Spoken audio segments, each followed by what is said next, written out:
Mesdames, messieurs, bonjour et bienvenue sur Formula Wrestling, ici Tom et on se retrouve pour une nouvelle vidéo sur Formula Wrestling, un nouveau numéro de Formula Débrief. Et tout de suite, sans plus attendre, pour commencer ce premier numéro de l'année 2022 de Formule 1, puisqu'on va couvrir je vais couvrir les week-ends du Grand Prix. Je vais parler plutôt du programme que j'ai prévu. Alors, il faut savoir que j'ai prévu de faire Formula Débrief avec une nouvelle formule, c'est-à-dire que plutôt que de décortiquer tout ce qui se passe pendant le Grand Prix, je vais plutôt faire une analyse plus concrète, c'est-à-dire qu'en gros, je vais voilà comment ça va s'articuler le programme. Donc, dans un premier temps, je parlerai des qualifications et des incidents qu'il y aura eu pendant les essais libres, etc., etc. Donc je dirais, voilà, il s'est passé voilà ce qui s'est passé, il y a eu telle pole position pour telle personne, telle performance pour telle personne, etc. Ensuite, je parlerai des points à retenir pour le Grand Prix. Donc voilà, je parlerai directement du Grand Prix. Donc les points à retenir essentiels de chaque Grand Prix. Et puis ensuite, je donnerai mes tops et flops. Alors pour ceux qui me suivent maintenant, qui me suivent depuis pas très longtemps plutôt, c'est un concept que j'avais déjà fait sur mes vidéos, notamment en 2018. Sur mes vidéos, il me semble que c'était, si je ne dis pas de bêtises, Formule 1 F1 Review. Si je ne dis pas de bêtises, c'était en 2018. J'avais commencé déjà ce concept de 3 tops et 3 flops. Donc là, je vais le reprendre pour Formula Débrief. Donc voilà, 3 tops et 3 flops. Et puis ensuite, je donnerai un avis sur le Grand Prix. Mon avis sur le Grand Prix. Donc voilà comment ça va se passer.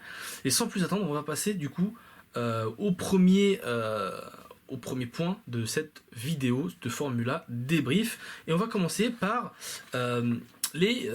parler des nouvelles monoplaces, puisque nous sommes sur une nouvelle saison, une saison 2022 extrêmement intéressante, puisqu'on est avec des nouvelles monoplaces, mais les moteurs sont à peu près les mêmes que ceux de l'année dernière. Il se trouve que cette nouvelle motorisation, qu'est-ce que je raconte, cette nouvelle aéro favorise l'effet de sol. Donc l'effet de sol, c'est quoi? C'est l'effet qui plaque la voiture au sol. Et c'est du coup le fait que l'air passe sous la voiture en fait. Et il est avec l'aileron qui est un petit peu penché. En fait, c'est à l'inverse de l'effet d'un avion, si vous voulez. L'air passe au-dessus et passe aussi en dessous de la voiture. Et c'est pour ça qu'on a ces effets de marsouinage. C'est parce qu'il y a de l'air qui passe sous la voiture et quand il y a des trous, en fait, les trous font des vibrations, ils provoquent des vibrations puisqu'il y a de l'air qui passe en dessous de la voiture et ça provoque cet effet de marsouinage sur les monoplaces. Donc voilà, on a des toutes nouvelles monoplaces et je dois vous dire, moi aussi j'étais comme vous, j'attendais avec impatience ce début de saison de Formule 1, ce premier Grand Prix. Comme beaucoup d'entre vous, j'ai regardé les essais libres puisque j'ai l'abonnement à la F1 TV. J'ai regardé du coup les essais libres qui étaient disponibles à regarder. J'ai pas pu regarder ceux de Barcelone comme vous tous, je pense. Parce que voilà, pour des raisons évidentes. Et il n'y avait pas grand chose à dire parce que toutes les écuries en fait on sentait qu'elles cachaient un petit peu leur jeu. Bon, il y avait quand même des écuries qui disaient voilà, pour ne citer que Red Bull, des gens chez Red Bull qui disaient que Ferrari était très bien, même chez Mercedes on a dit Ferrari était très très bien. Donc les attentes étaient élevées et les attentes en plus d'être élevées, si vous voulez, eh bien, l'excitation était à son comble, surtout après la fin de saison 2021 qui a été, comme on l'a vu. Et donc, sans plus attendre, on va parler du coup des qualifications. Alors, des qualifications, moi, j'ai pas grand-chose à dire parce que c'est le début de la saison. On a la P7 de Kevin Magnussen, je crois, la 6ème place de Valtteri Bottas. Les Mercedes qui sont à l'affût, Hamilton qui était 5ème, la pole pour Charles Leclerc. Très belle pole position pour le pilote monégasque qui a fait une qualification plutôt solide. On a vu quelques erreurs par-ci par-là, des erreurs, des coups de volant, un petit peu, comment vous dire, c'était dû au marsouinage, des petites erreurs, des petits ajustements, mais rien à dire sur les qualifications. Là encore, je pense qu'on est beaucoup trop tôt encore pour se faire un avis sur la position de telle ou telle écurie au sein des qualifications plutôt. Et donc voilà, il n'y a pas grand chose à dire, il n'y a pas eu d'événement particulier pendant les essais libres. les écuries ont pensé tous que Mercedes bluffait, et puis finalement Mercedes a été largement battu. Les écarts quand même, on notera les écarts assez conséquents entre le premier et il me semble le 8e ou le 9e, je crois qu'il est à hauteur d'une seconde.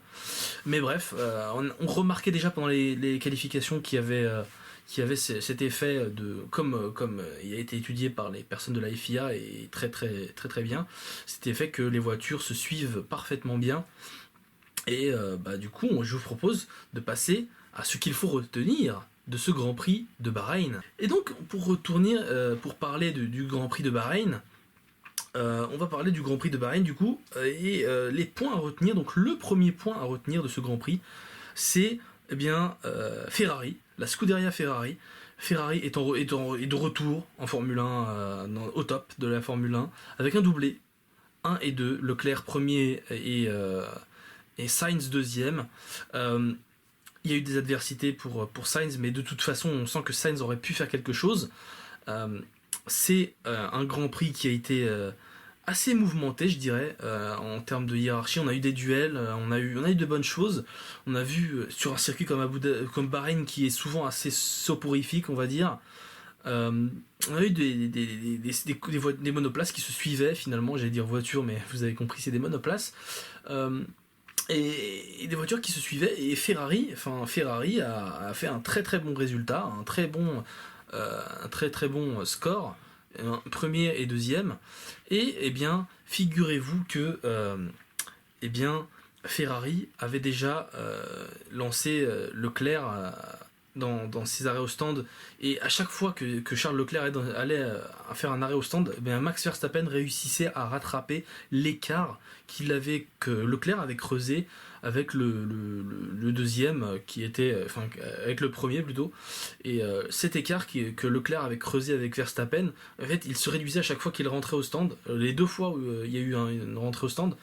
Et donc voilà, du côté de chez Red Bull, on attaquait plutôt agressivement, mais la Ferrari toujours solide. On a vu un très très beau duel Max Verstappen, Charles Leclerc. Donc ça aussi c'est à noter. Ces duels, du coup, c'est un autre point, nous ont montré qu'on pouvait avoir finalement des courses très rapprochées. Ils ont fait vraiment une passe d'armes vraiment exceptionnelle. C'était vraiment magnifique à voir. Je vous conseille de revoir sur la chaîne YouTube officielle ou même sur la F1 TV, puisque le Grand Prix est disponible sur la F1 TV. Mais oui, effectivement, ça a été un Grand Prix qui a vu ces deux pilotes se briller. Ils ont animé offensivement le front de l'attaque. On a vu que les monoplaces pouvaient se suivre. La Red Bull suivait parfaitement la Ferrari, et quand c'était l'inverse, la Ferrari suivait parfaitement la Red Bull. Et on sent que sur plusieurs tours, même au début du Grand Prix, pour parler du début du Grand Prix, même au début du Grand Prix, on a senti que les monoplaces se suivaient, et ça c'est un point à retenir aussi. Donc les monoplaces 2022 sont aussi dans les points à retenir, puisqu'elles permettaient aussi de se suivre, ce qui bien évidemment a changé les choses. Ensuite on a Mercedes qui est à la traîne. On a eu Mercedes qui était à la traîne. Avant la safety car, Mercedes était à au moins 50 secondes de la première place. C'est à retenir. Ensuite, il y a eu la safety car, ce qui a permis, après les doubles abandons des deux Red Bull, à Lewis Hamilton de finir troisième. Mais on a eu Mercedes qui était à la traîne. Et ça, c'est un point qu'on a à retenir. Mercedes était à la traîne au niveau du rythme. Après, au niveau de la vitesse, je ne crois pas qu'ils étaient si lents que ça. Ils avaient souffert beaucoup du marsouinage, c'est vrai. Ils souffraient beaucoup du marsouinage, mais là, ça s'est joué à la tactique. Et ils ont repris, en fait, ils ont fait un arrêt au stand pour des pneus durs, parce qu'ils pensaient aller sur une stratégie à un arrêt, mais ils se sont rendus compte que c'était pas possible. Et ils ont réussi à se rattraper, et surtout, la safety car a énormément aidé Mercedes. Mais voilà, beaucoup de gens disent que Mercedes est finito. Moi, j'y croyais aussi personnellement au début que Mercedes n'y arriverait pas. Mais au vu de ce qu'ils ont montré en course, même s'ils étaient un petit peu à la traîne, je pense que au cours de cette saison, ils vont remonter, et je pense que Mercedes, on va encore les revoir au-dessus, parce qu'une écurie qui a 8 fois championne du monde d'affilée, je peux vous le dire, ce n'est pas une écurie qui va descendre comme ça d'un coup. C'est pas une écurie qui va descendre comme ça d'un coup. Mercedes, ils ont eu des qualités pour dominer pendant 8 saisons d'affilée le championnat du monde des constructeurs. C'est que vraiment, ils avaient trouvé une formule. Ils avaient trouvé une formule niveau moteur, niveau aéro, niveau tout ce que vous voulez. Ils avaient trouvé la bonne formule gagnante. pour continuer devant. Là, on sent qu'ils sont à la traîne, mais si vous voulez, il y a, il y a l'effet marsouinage qui les embête un peu, cet effet-là. Et puis il y a d'autres choses à niveau aéro qui, je pense, seront réglées au cours de la saison. Toto Wolff lui-même disait qu'ils peuvent remporter et gagner des dixièmes, plusieurs dixièmes de secondes au cours de la saison. Donc là, au niveau des développements, je pense que Mercedes va s'améliorer. Ensuite, comme on a vu de bons duels, on a un autre point à retenir, c'est l'Alpine qui n'était finalement pas au niveau qu'on attendait. On attendait Alpine vraiment parmi les... Enfin, en tout cas, moi, je faisais partie de ceux qui attendaient Alpine au-dessus, malgré les départs de certaines personnes qui étaient phares chez Alpine. Mais je m'attendais à voir cette écurie, finalement, aller au sommet, finalement. Je les voyais vraiment aller... au sommet. Quand je dis au sommet, c'est pas vraiment en première place, mais à lutter pour la 3e, pour la 4e, pour la 5e place. Et finalement, ils n'y arrivent pas. Et ils finissent... si je dis de mémoire, parce que j'ai plus les résultats, mais Alonso finit 8e ou 9e, donc c'est vraiment clairement pas, c'est vraiment pas ce que veut, Alpine, pardon. J'allais dire Red Bull, je sais pas pourquoi, mais c'est pas ce que voulait Alpine. Mais voilà, bon, après, on a qu'au début de saison, on a encore beaucoup de choses, il y a beaucoup d'évolutions qui vont arriver, il y a une course à l'évolution qui va se passer. Les écuries vont lutter contre le marsouinage. Je vais en parler sans doute un peu plus tard, mais le tracé de Jeddah en Arabie Saoudite, il est moins bosselé que le tracé de Bahreïn, de Sakir, pardon, mais c'est à Bahreïn de toute façon. Voilà, c'est quelque chose qui était à noter. Donc l'Alpine, pour moi, n'est pas au niveau attendu et c'est dommage, même s'ils ont scoré des points. L'autre point à retenir, c'est bien évidemment la surprise As et la surprise Kevin Magnussen. Surprise As, Kevin Magnussen. C'est une P5 pour Magnussen c'est This is a win. Voilà, comme dirait Romain Grosjean, This is a win for As. Voilà, c'est une victoire pour As, on va dire. 5e place, vous vous rendez compte, c'est encore mieux que ce qu'avait fait Romain Grosjean, je crois. En 2016, si je dis pas de bêtises, au Grand Prix d'Australie, le premier Grand Prix d'Australie pour l'écurie As, le premier Grand Prix tout simplement pour l'écurie As. Il me semble de mémoire que Romain Grosjean avait réussi un très bon résultat à ce moment-là. Et donc là, As a réussi à égaler, voire je crois surpasser. Je crois qu'il a même égalé le résultat. Mais voilà, As a eu un très bon résultat avec Kevin Magnussen, donc ça c'est à noter, c'est une surprise. On voit que le moteur Ferrari a énormément évolué par rapport à la saison dernière. On voit que As a travaillé aussi au niveau aérodynamique, parce que c'est pas que le moteur, hein, sinon il serait derrière Alfa Romeo et finalement il se retrouve devant en 5e position, derrière les deux Mercedes, à quelques dixièmes des deux Mercedes. C'est vous dire le progrès. Et même pendant les qualifications, Kevin Magnussen a fini devant George Russell qui était sur Mercedes. C'est incroyable, la dernière écurie de la saison 2021 qui réussit à remonter comme ça. Il n'y a qu'en Formule 1 qu'on voit ça, et c'est magnifique à voir, franchement, je trouve ça magnifique. Je suis très heureux pour As, vraiment, et voilà. Donc ensuite, l'autre point à retenir de ce Grand Prix, c'est bien évidemment le très peu d'erreurs des pilotes. On a eu très peu d'erreurs, on a eu des incidents. Bon, l'abandon de Pierre Gasly, ce n'est pas une erreur de pilotage, c'est comment dire, c'est l'abandon dû à un problème moteur, qui n'est pas vraiment du moteur, d'après ce que j'ai lu. C'est un problème d'injection, donc ça touche principalement les moteurs Honda. C'est parce que les Red Bull aussi ont souffert du même problème, sauf que le moteur ne s'est pas enflammé. Et le peu d'erreurs, la seule erreur qu'il y a eu dans ce Grand Prix finalement, c'est Ocon, la touchette entre Ocon et Mick Schumacher. Ça, c'était la seule erreur à retenir de ce Grand Prix. Sinon, il n'y a pas eu de gros problèmes au niveau pilotage pour la plupart des pilotes. Même le tête à queue de Sergio Pérez, ce n'est pas de sa faute, c'est la monoplace qui est complètement tombée en rade. Donc voilà, honnêtement, ça a été un très très bon Grand Prix.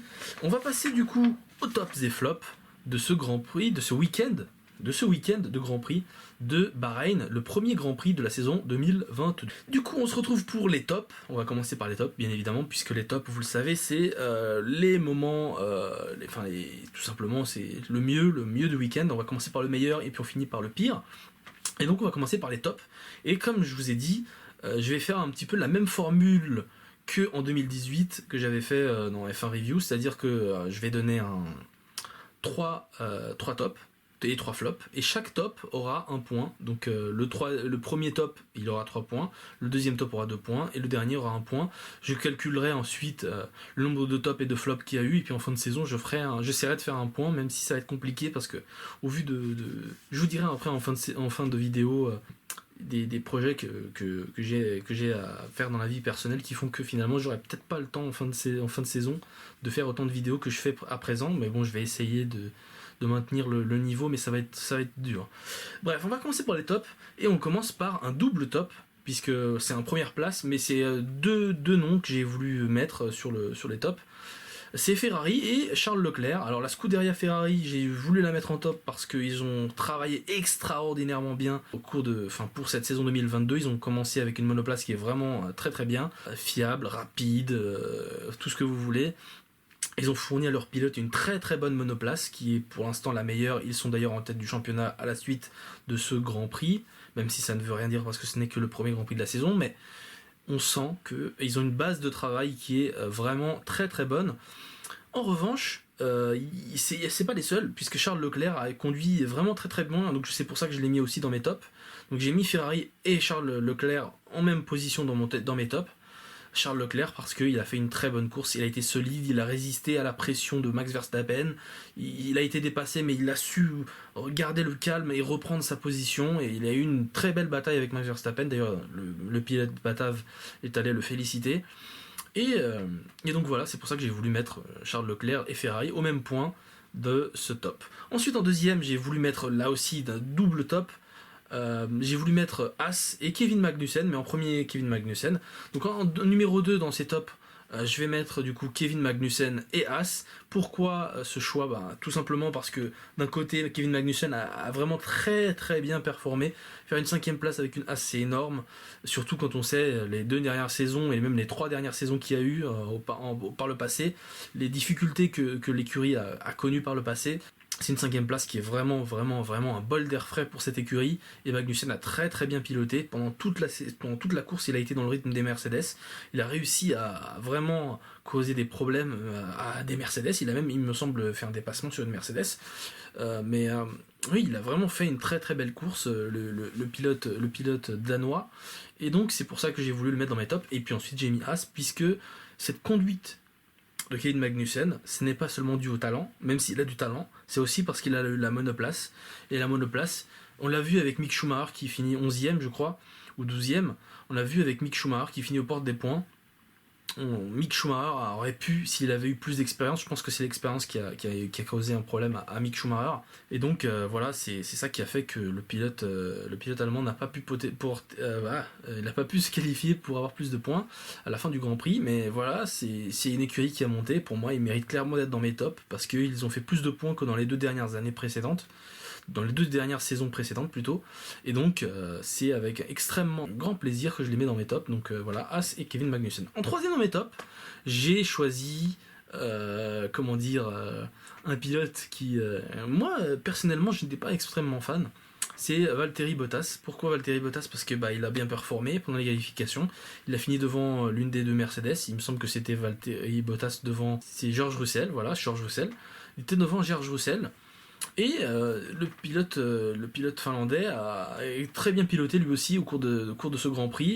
Il n'a pas dégringolé. Enfin, il a commencé au tout début il a perdu des places dès le début parce qu'il y a eu un accrochage. Mais ensuite, il a réussi à remonter jusqu'à revenir dans les points. Et donc voilà, lui et Gianni Zhu ont réussi à avoir des points. Et donc voilà, c'est un point que j'aimerais souligner. Donc c'est pour ça que j'ai mis Bottas dans mes tops. Mais pour tout vous dire que je savais pas trop qui c'est que je mettrais dans mes tops. J'ai hésité parce que Bottas, je suis pas fan, mais bon, il a fait une course solide. Il a réussi à rattraper les positions qu'il avait perdues. Donc rien qu'en ça, c'est vraiment quelque chose d'extra. Et ensuite, je sais pas qu'est-ce que je pouvais mettre dans mes tops. J'aurais pu mettre, je sais pas, Max Verstappen, mais il a été disqualifié de la course parce que voilà, il n'a pas pu finir la course. Et donc voilà, c'est tout pour les tops. Et maintenant, on va passer au flop de ce week-end de Grand Prix 2022 de Bahreïn. Et donc pour commencer ces flops, C'est pour commencer ces flops du week-end du Grand Prix de Bahreïn 2022. Je vais commencer par le premier flop, et pour moi c'est le plus gros flop de ce week-end, c'est Red Bull Racing que je place en premier. 2 DNF, 2 abandons, 2 erreurs, pas spécialement dues c'est des erreurs techniques, mais ils auraient dû s'en rendre compte quand même quand ils ont réalisé les monoplaces. C'est des erreurs que voilà, c'est à amputer à Red Bull, je pense. Même si les pièces ne sont pas forcément les leurs, ils auraient dû essayer de vérifier déjà avant le Grand Prix qu'est-ce qui se passe pas dans le moteur. Donc voilà, 2 DNF, 2 abandons pour Red Bull. Pour moi, c'est un flop. Voilà, on peut pas commencer un week-end de Grand Prix. On peut pas commencer une saison avec un 0 pointé sur ces 2 monoplaces, alors qu'on avait la 2e et la 4e place. C'est impardonnable pour Red Bull. Il faut dire la vérité, et voilà. Mais je crois que cette écurie va rebondir, et croyez-moi que ça risque de faire des étincelles cette saison, puisque comme vous le savez, Ferrari est au top, et on a vu que Red Bull était assez véloce cette année aussi. Donc on s'approche vers un duel Red Bull-Ferrari, mais aussi, attention, Mercedes qui est à l'affût. Et ensuite on a en deuxième de mes flops, ceux-là j'aurais pu les mettre en premier, mais les doubles abandons ont fait que j'ai choisi Red Bull. En deuxième de mes flops, j'ai choisi McLaren. L'écurie McLaren, pourquoi ? Parce qu'ils ont vraiment régressé en termes de hiérarchie. Ils n'ont pas réussi à inverser la tendance, et ils n'ont pas réussi à maintenir déjà leur niveau au niveau de la hiérarchie. Ils n'ont pas réussi à profiter du changement de règlement pour essayer de passer une étape, parce qu'il faut dire la vérité, McLaren, ces dernières années, ils n'ont pas brillé. Ils ont gagné une course quand même l'année dernière, mais c'était pas fameux les années Honda. Les années Honda, je m'en rappelle très bien, McLaren disait que c'était l'erreur, la faute était du moteur et pas de l'aéro. Et finalement, même en changeant de moteur, on se rend compte que finalement le package n'est pas extraordinaire, n'a pas rendu McLaren comme l'était dans ces années précédentes, dans les années de ces glorieuses années, notamment au début des années 2010. Mais voilà, McLaren, c'est incompréhensible de les voir aussi bas dans le classement, de les voir aussi bas pratiquement dans l'année dernière, au rythme des Williams, et les Williams sont restés aussi faibles. Et donc voilà, McLaren pour moi mérite cette position dans les flops, et est bien positionné dans ces flops. Ensuite, en troisième dans mes flops, j'ai choisi les moteurs Mercedes. Alors pourquoi j'ai choisi les moteurs Mercedes ? Eh bien tout simplement parce que, je sais pas pourquoi, mais la plupart des écuries qui t'en font gris, c'était des écuries motorisées par Mercedes. Et je me dis, il y a quelque chose au niveau des moteurs. Je me suis dit, voilà, s'il y a des flops cette année au niveau moteur, c'est Ferrari, parce que Alpine est en milieu de peloton. Alpine, le moteur Renault, il est au milieu de peloton, il est devant des Red Bull Powertrain, c'est des moteurs Honda rebadgés Red Bull. Le moteur Ferrari est extrêmement performant. Donc si ces 3 moteurs-là ne sont pas dans les derniers, et qu'on retrouve, de toute façon, vous avez vu le classement, je vais l'afficher d'ailleurs, je pense, dans la vidéo, mais comme vous pouvez le voir, hein, les dernières écuries de la course, c'est bien évidemment des écuries à moteur Mercedes, et c'est pas forcément que de l'aéro, j'ai envie de dire. Je pense que c'est aussi un petit peu le moteur. Alors je sais pas si c'est le marsouinage qui fait que le moteur Mercedes est moins efficace, parce qu'il a trop de rebonds, parce qu'il y a trop de stress sur le moteur, je sais pas. Mais voilà, c'est pour moi le point négatif, l'un des flops de ce week-end, c'est les moteurs Mercedes, parce qu'ils n'ont pas su, enfin les écuries motorisées par Mercedes, les écuries clientes et même Mercedes elles-mêmes n'ont pas réussi à avoir le même rythme que les écuries de devant, c'est-à-dire Ferrari et même Red Bull. Donc il y a un petit souci à ce niveau-là.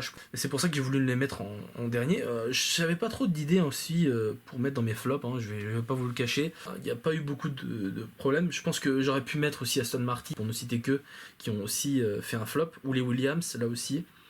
Mais bon, on est quand même qu'au début de saison, donc on va un petit peu se calmer. Là, le dernier point, je pense qu'on peut un peu l'oublier, parce que le moteur Mercedes, même si ça a été un flop sur ce week-end, enfin pour moi, le moteur Mercedes, c'est quand même 8 titres de championnat du monde d'affilée pour Mercedes GP, Mercedes S. Donc voilà, le moteur Mercedes, ce week-end, pour moi, ça n'a pas été le top. Mais en général, il y a rien à dire.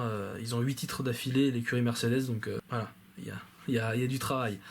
Voilà, je vais donner mon avis maintenant, c'est la fin de mes tops et flops, je vais donner mon avis maintenant sur le Grand Prix, et mon avis sur le Grand Prix, j'espère que cette vidéo n'est pas trop longue, mon avis sur le Grand Prix c'est simple, c'est que on est avec un Grand Prix qui, au début on pensait, voilà, on était excité à l'idée de voir ce Grand Prix, moi je l'étais de même, comme je l'ai dit en début de vidéo, et finalement, eh bien j'ai pas été déçu.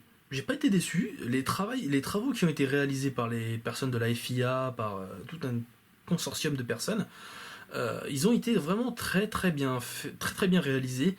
Je dois vous dire la vérité, j'ai été assez étonné, parce qu'en général les Grands Prix de Bahreïn sont assez soporifiques, bon la plupart des Grands Prix sont assez soporifiques hein, en général, mais là cette année, enfin ce premier Grand Prix là en tout cas, on a vu des monoplaces qui se suivaient, on a vu pas mal de beaux duels. Je sais pas si le DRS, non, je sais même pas si le DRS était si efficace que ça. Faudra voir parce que le DRS est encore en étape 2, on sait pas si on va l'adopter pour l'année suivante, pour l'instant on sait pas trop. Mais voilà, le DRS aura permis aussi de faire quelque chose, mais je me crois que même sans DRS, les monoplaces auraient fait des dépassements parce qu'on a vu des écuries qui réussissaient à se suivre. Par exemple Verstappen, qui réussissait à suivre la Ferrari, même s'il perdait un peu de temps, ou Sainz, alors qu'ils n'avaient pas forcément l'accès au DRS, donc ils arrivaient à suivre, donc les monoplaces arrivent à se suivre, et ça c'est très important. Et la raison pour laquelle certaines écuries n'abusaient pas trop avec ce rapprochement, c'est bien évidemment pour la surchauffe des pneus, parce que comme vous le savez sans doute, quand deux monoplaces se suivent, celle qui est derrière notamment qui prend qui prenait le dirty air, qui prend l'air qui est rejeté par l'autre monoplace, eh bien là, ces pneus qui s'usent beaucoup plus vite, et donc ça aussi il faut faire attention. Les dégradations de pneus, donc on va avoir des duels, mais la dégradation des pneus est aussi à noter. Donc voilà, pour moi ça a été un très bon Grand Prix, ça a été un très bon Grand Prix, je me suis pas ennuyé pour tout vous dire, même si voilà, je suis fan de Red Bull comme vous pouvez le voir.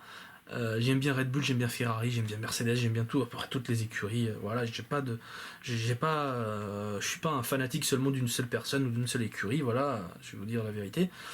Mais ça a été un très bon Grand Prix, même l'abandon des Red Bull qui était triste. Finalement, c'était plutôt cool parce que ça a permis de relancer un petit peu les cartes et d'avoir un nouveau départ. Et comme vous l'avez sans doute dû le voir pendant ce Grand Prix, je vous invite d'ailleurs à revoir les résumés. Du Grand Prix, et eh bien vous verrez que finalement les monoplaces ont eu du mal à créer un écart en fait. Pendant une trentaine de tours, on a eu des monoplaces qui se suivaient, qui étaient à moins d'une minute, 1 minute 50, au moins d'une minute, ouais, 1 minute 30, et ça a duré comme ça pendant pas mal de tours, donc on a vu que les monoplaces pouvaient se suivre, et c'était assez impressionnant. Voilà, c'est tout pour aujourd'hui, c'est tout pour cette vidéo. Juste pour vous dire que je vais essayer de faire du coup des Formula débriefs au cours de cette saison, mais comme je vous ai dit, vers la fin de l'année finalement, j'ai un truc de prévu dans ma vie privée, voilà, c'est comme ça, qui fait que j'aurai beaucoup moins de temps pour faire des vidéos, et donc je ferai une vidéo dans tous les cas pour expliquer ça, mais voilà, moi je suis toujours passionné par la F1, toujours passionné par le catch, et j'essaie de faire des vidéos en fonction du temps que j'ai. Je sais que j'ai plus de temps pour poster des vidéos sur le catch en ce moment parce que voilà, j'ai un peu plus de temps pour faire des vidéos sur le catch. Pour la F1 c'est un peu plus compliqué parce que j'ai besoin de temps, j'ai besoin de plein de choses et j'ai pas forcément la possibilité de le faire, mais je vous promets que je continuerai mes vidéos sur F1 2021 et voilà. Merci à vous de m'avoir suivi. Si vous avez apprécié cette vidéo, n'hésitez pas à lâcher un petit pouce bleu, ça me ferait vraiment plaisir. Je fais ça pour la passion, donc pour moi les vues, peu importe. Et merci à vous de vous être abonnés. Et on se retrouve très bientôt sur Formula Wrestling. Ici Tom, à vous les studios. Bye.